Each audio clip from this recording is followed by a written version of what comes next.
Here's 4 easy-to-adopt ideas to teach your child with special needs about prayer.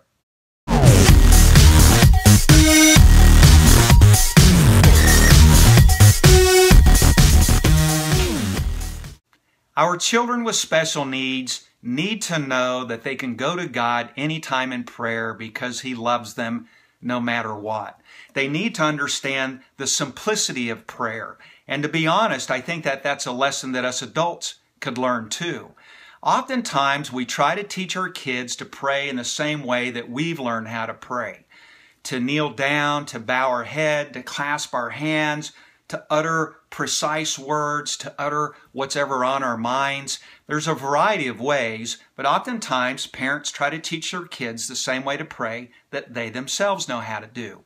And I think that when it comes to teaching children with special needs to pray, we have to be willing to throw out the rule book and to teach them to pray in a way that they are able, in a way that taps into their strengths.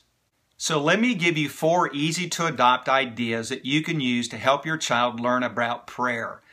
Idea number 1, if you have a child who's nonverbal or barely verbal, then make it a point to let him hear you pray as often as he can. Pray at bedtime, pray at mealtime, pray at odd times, such as when you're out on a walk with your child and you see a beautiful sunset. Find the different things that you can give thanks for in the course of the day when you're with your child and pray. When your child hears you pray and sees you pray, it's going to be easier for him or her to begin to pick up what prayer is all about. Idea number 2, try to keep your prayer time easy and enjoyable. And for kids with short attention spans, keep your prayers short and to the point. Now listen, I'm Southern Baptist, and sometimes we pride ourselves on how long we can go in prayer. Well, for the child who's learning how to pray, for your child with special needs that you're trying to teach how to pray, when it's long and it's difficult and it's wordy and it goes on and on and on, it's kind of tough, even for some typical people. Keep your prayer time short, enjoyable, and with a child with a short attention span, and maybe for all kids initially, keep it to the point, say what you have to say. Idea number 3, when you pray with your child, use words that are easy to understand and within their repertoire of language. Now, you could do that with pictures, you could do that with sign language, you could do that with your verbal words, but try to use their everyday language and incorporate that everyday language in your prayers. That's going to make it easier for your child to understand. And idea number 4 is simply this. Try praying about the things that relate to your child's daily experiences. This teaches your child that God is aware of and cares about what happens to them on a day-to-day basis. For example, let's say that you're teaching your child chores, and part of those chores is taking out the trash.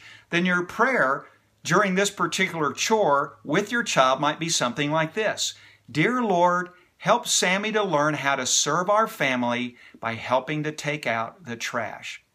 What you're doing there is that you're praying about a daily experience that your child has.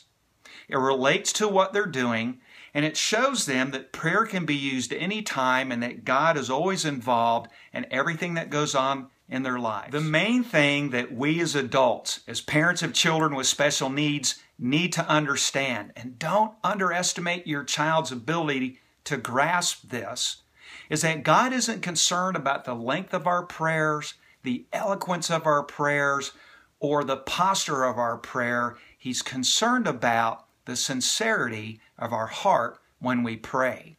God doesn't expect people either temporarily abled or differently able to pray the same way. He just wants to communicate with us every single day through prayer in the way that we can.